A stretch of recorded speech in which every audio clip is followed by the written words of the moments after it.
My Excel is basic, and that's being very generous.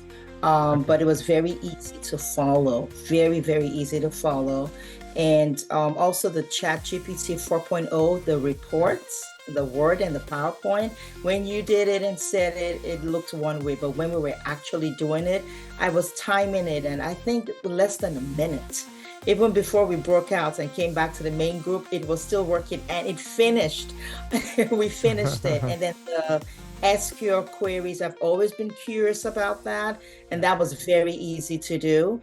And I think just the way you broke the class down was very easy to learn, to learn these tools. I'm leaving really confident. And then the create tab on ChatGPT, I Yeah. mean, that was just amazing. So great class. And I definitely took some great tools here that would for sure help make my work more efficient and Lovely. effective.